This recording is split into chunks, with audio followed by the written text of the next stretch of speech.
Well, what is going on, everyone? Welcome back to Kitchen Table TCG. My name's Louie. I hope you're having yourself a fantastic day. Today, I thought we could take a look and tier list the collectible products of Magic the Gathering as a result of the Hasbro Fireside chat and them saying that Secret Lair is what they view as their collectible product in the game of Magic the Gathering. So I thought we could do a little tier list and we could take a look at all the things that I could come up with of what might be on people's radar for collectible products and put them in a tier list and talk about it. And I'm very curious to hear what you think about these things, because I was so baffled by their statement that Secret Lair was a collectible product. Let me show you why I was baffled. If I were going to say something was a collectible product, I would probably put more time into it. This was my Secret Lair Christmas thing where you got one pack a day or whatever. Look at this. This is a non-foil Thalia. Look at the bend in this. I did not do this. This was out of the pack. Look at this. It's insane.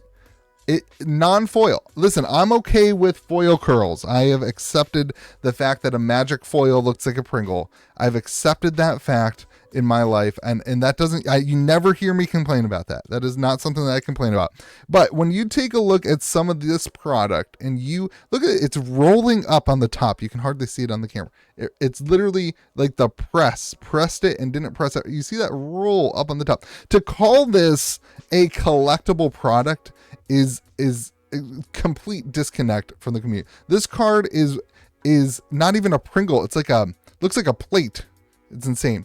It's like going up like this. Anyway, to call this a collectible product was baffling to me. So I wanted to take a look at some things that I feel the community would consider collectible. Things like commander staples from the reserve list, like a Gaia's Cradle or a Lion's Eye Diamond, right? Like things that are reserve list cards that actually see play, a collectible product. We'll talk about those. We're going to talk about reserve list cards that are Power 9, because I think those are different. Power 9 cards. This is an unlimited time walk. We're going to talk about modern cards that have the full art borderless treatment, like a Force of Will full art card. We're going to talk about regular booster boxes from pre Throne of Eldraine. I'm using Throne of Eldraine as like the time when things switched. So pre Throne of Eldraine booster boxes. We're going to do current standard set boxes, current standard draft boxes, current standard collectible boxes. And then something that I've been excited about, which is old sealed product. We're going to rank all these things, and I'm going to tell you why I think they score better than Secret Lairs on the tier list for collectibles. So let's start off here. Let's start off with where would I rank a Secret Lair based on this. So these are all the things I came up with. We'll also talk about some other ones. Like this is theme decks, like old Magic theme decks, kind of an interesting one. This one is serialized cards. But let's start here with our... So according to them, we'll call it, they say A tier for Secret Lairs. That's baffling to me, because here's some of the issues I think from a collector standpoint for Secret Lairs. Number one, like completely print to demand, no real scarcity. In other words, anybody who wants one in the window has the opportunity to get one. And I know that wasn't the case for this particular Secret Lair, but as a whole, they use Secret Lairs as their collectible product.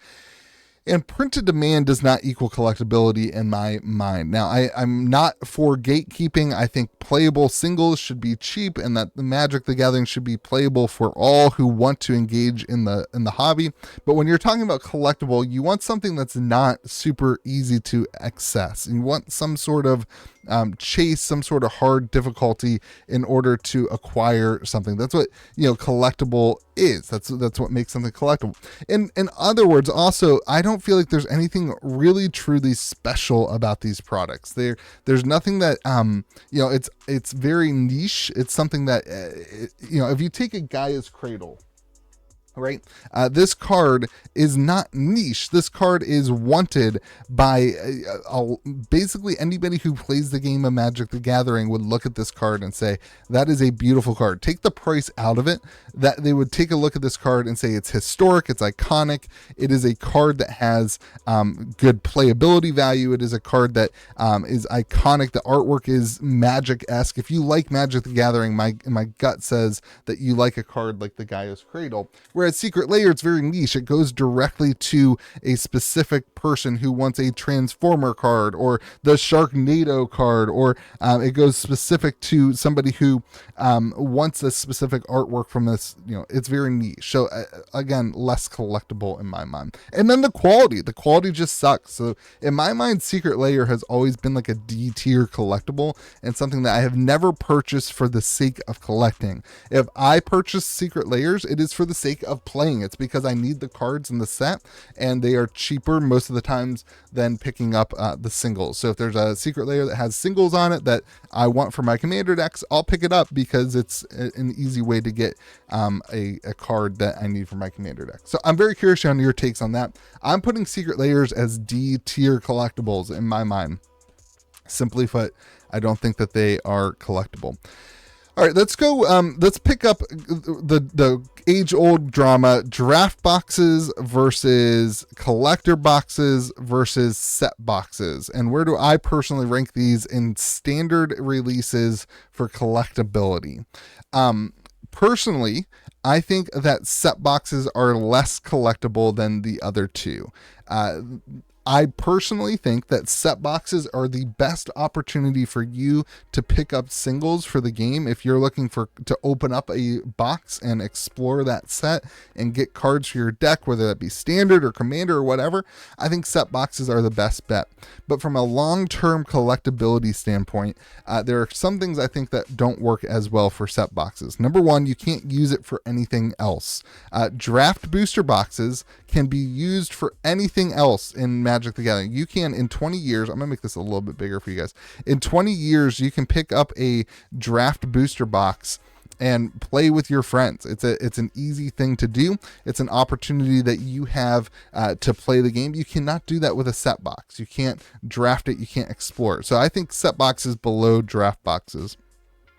But I also think set boxes have less collectability than the collector's box. I think long term, and we don't have this data, this is just my opinion, but long term, when you look 20 years down the future, I think people with box openings are going to rather open up collector boosters, especially for things like Brothers War and Kamigawa that have these special collectible cards. We'll talk about serialized cards and the neon ink cards in the future later on in this video.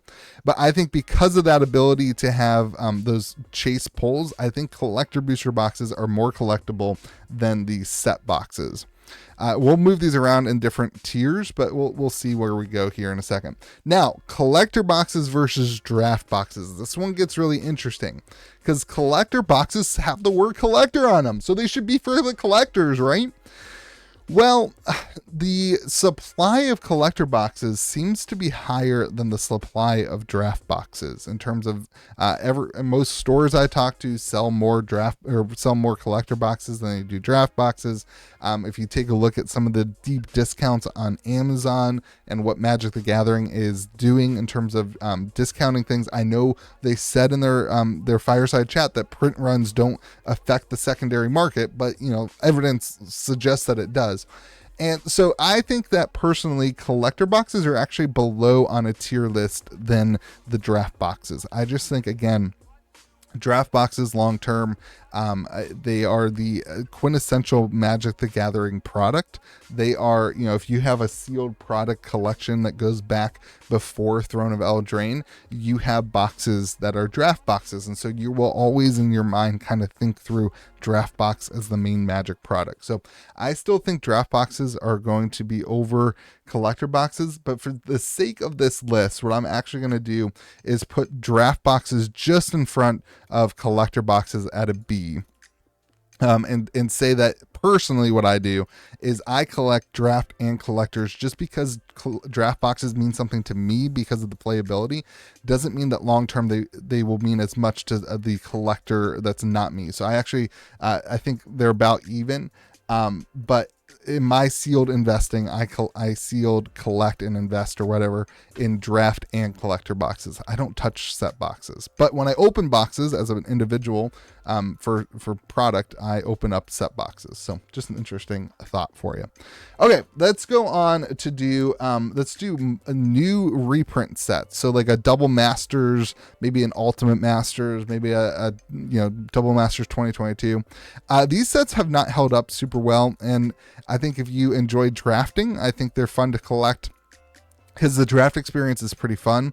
But I do think that these are below standard release products. If you take a look at some of the other Eternal Masters, Iconic Masters, they're actually below the value increase of something like a standard draft box from, I don't know, use Dominaria or use even like Ikoria, and the percent increase in value wise tends to be lower. So this, I guess, could be more of an investing thing in this conversation. But the reprint sets just don't hold up as well long term because they're full of just reprints of which they typically target often. So I'm gonna put those as a C. Now you could get into collector versus draft here. I'm not gonna do that, but if you wanted to, leave that in the comment section. Let's finish up sealed product with two things. We've got two different ages here. This is pre-Throne of Eldraine, so like War of Spark and beyond draft boxes. So these are boxes that were before they came out with collector boxes. I still think that these are absolute amazing collectible products. I think that War of Spark and forward, and I would even say like Throne of Eldraine was before the set boxes. I think Ikoria, if I'm remembering right, didn't have set boxes. You could run this up a couple sets if you wanted. For me, in my mind, it's War of the Spark. I think that these are prime examples of highly collectible Magic the Gathering products that simply put will basically go up in value long term and are also really fun to collect because you can then play draft with them, you can have an experience with them, and they look great on a shelf. So collectible value in there. In my mind, a War of the Spark booster box, even I'm looking on my shelf here, even things like Aether Revolt, Ravnica's, the Ravnica Allegiances, the Ixalons, things like that. Really, really great products that I think are really collectible and fun to have. And just long term, the value of that stuff just kind of goes up as a result of people drafting with them and experiencing them. But something that's even better than that, I'm going to put like old, you could almost use the word vintage boxes. So this was where I used that Onslaught box. These are so limited in quantity and so rare that it's just very, something like a War of a Spark box, there's a lot of these out there, and if a big huge whale decides to dump their product on the market, you may get burned from a collectible aspect. But there's not big huge whales who have literal pallets or massive amounts of these old Magic boxes. So I think those, in my mind, if you had $1,000 to put, my mind would say it's easy to hold. It doesn't take up as much room as 3 or 4 cases of some of these products. But also they're just really, really cool to look at. And if you got, into a mood one day and you wanted to open something, some of those foils and those sets, not necessarily Onslaught specifically, but some of those foils and the older products are really cool to open. I would not recommend ever opening those products, but if you enjoyed that age, a lot of people leave a comment in my comment section about Scars of Mirrodin being their favorite set. Like those boxes would be a lot of fun to open in the long term. So that's why I think that's like an S tier collectible product. There's really nothing that they can do to devalue that brand. It doesn't matter what Magic the Gathering does. Unless they come out and they literally reprint the exact box, which would be insane. At that point, everything's dead. Everything's completely gone. But at a collectible point, there's nothing that Magic can really do to reprint something that devalues something like this as a collectible. So, okay, let's get into talking about singles. Let's go with reserve list commander staples. This is one of the things that I think typically I would put as an A or an S tier because it was reserve list. But because of the current state of Magic the Gathering, something like a Gaia's Cradle, I actually very much fear that they will take an advantage. If you look at Magic 30th, that they are going to start looking at reprinting these in non-tournament play, which will cause, collectible product of this to go down. Again, I don't want to get into the conversation of proxies and gatekeeping for gameplay. That is not what this conversation is about. This conversation is about collectible, stability of the collectible of the game. And I would say currently in Magic the Gathering, the stability of a reserve list card like Gaia's Cradle should be on its way down. This is like revised duels, Gaia's Cradles. You could use things like, your metal workers, your transmute artifacts, things like that are reserved. Wheel of Fortune's another good one. Reserved list cards that see commander play. I do think we will see some sort of Magic 30th-esque product that is collectible in their mind, but not tournament legal, of which makes these cards more accessible for commander players, which very well might be a good thing. I don't know. I don't want to get into that right now. I just want to say that that's going to devalue the kind of mainstay cards. Now, I don't think that will devalue something like a Power 9, Unlimited Time Walk, Beta, Black Lotus. Those cards, in my mind, pretty much out of my price tag. I have one piece of Power 9, but those cards are probably more of like an S tier. It doesn't matter the reprint of a Time Walk, because the people who are buying Time Walks, whether they're buying it to collect or to put in their deck, they want the most expensive version of the card. And so if you print a bunch of $4 versions of a Time Walk, I don't particularly think that it's going to affect the price of an unlimited Time Walk. So I would put that as S tier. In other words, there's nothing Wizards can do to really devalue this kind of thing. It's not even the Magic the Gathering kind of went away. The supply is so limited and the demand for the game would still be so high that I think something like a Time Walk is a viable collectible. But these kind of lower tier reserve list cards that are not Power 9, that are not super limited, there's a lot of Gaia's Cradles in the world. I think when those see a Magic 30-esque reprint, I think those values will come down. Dual lands are certainly here. So I think these would have been an A tier for me. I think it would have gone S tier, A tier, but I'm actually going to downgrade these to a B tier in terms of a collectible asset, because I do think that we will see a reprint, and I think that will hurt the reprint value of those cards. This is just my personal advice to you. Again, this is not financial advice. This is just like my personal feelings about these things. That brings us to serialized cards. Serialized cards, definitely an interesting topic. You know that there are 500 of each of these. There are 37,500 currently. This is very speculative, but a lot of people would put this in like the A tier in terms of like, exactly how many there are. I personally believe that they will continue to do the serialized thing, and Magic the Gathering doesn't have any chill. They have no ability to just do something and leave it to be a success and allow the values to go up. They prove time and time again that they will always capitalize on those things. So as these prices of these cards increase, I think their collectability actually decrease, because when Magic does another big thing, they will do more serialized cards, and I personally believe that the number of serialized cards overall matters. In other words, right now there are 37,500-ish. I know there's been a couple other serialized cards in the market, but there are 37,500 of these, and as they print more of those, I believe that number going up is what matters, not that there's only 500. What is this? I don't even know what this card is. I can't see it, but Sculpting Steels. Let's use that. Now, so for that reason, I'm going to put these down to like a B. But I do think that if they don't do this much more, in other words, this is kind of like the attitude that they're going to do serialized cards in 2 to 3 releases a year. If they don't do serialized cards, or if they only do serialized cards once a year, I think these move up to an A.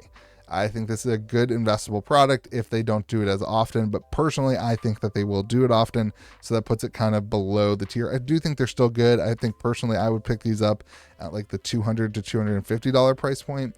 The current price point at like $500 to $800 puts this in the category of like a Gaia's Cradle. Why would I buy a serialized Sculpting Steel when I could buy a Gaia's Cradle? In my mind, I rather have the Gaia's Cradle, and ultimately, why would I buy a Gaia's Cradle? If I had the money to buy a Time Walk, I would go with a Time Walk. That's kind of where I'm going here. So All right, that brings us to let's go with like modern rare foils. I'm downgrading this to a C.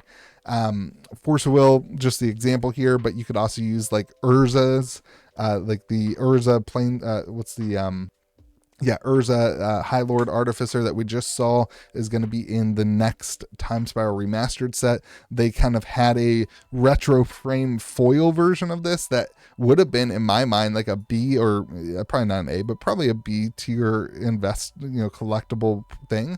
But downgrading that kind of card to a C as a result of them reprinting it within 2 years in the exact same foil treatment and in the exact same kind of artwork and whatever. I think like this Force of Will see a reprint in the exact same borderless treatment, of which means that to me, like, it should go down on this collectible tier list. Again, for gatekeeping of players, I think that the regular Force of Will, throw it at rare in the next standard set. I don't personally care about the lowest, cheapest version of the cards. I think should be cheap so that more and more people can get into the game.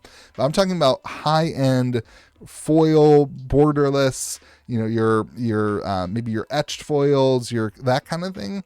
What they're basically saying with the reprint of Urza High Lord Artificer is that they will always take high value cards and print them in the same way, that they won't respect any treatments. I personally think that Magic needs some sort of foil treatment that hits the reserve list. In other words, we will never print a foil borderless Force of Will again, something like that. That would push this stuff up on the collectability scale because collectors would want it. Now, I'm not saying that you don't print Force of Will. I want more Force of Wills in the world.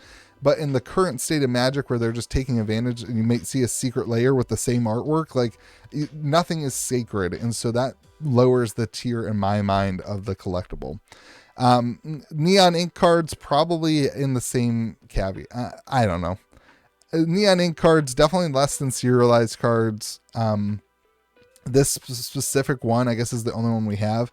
It's just not that iconic of a card either.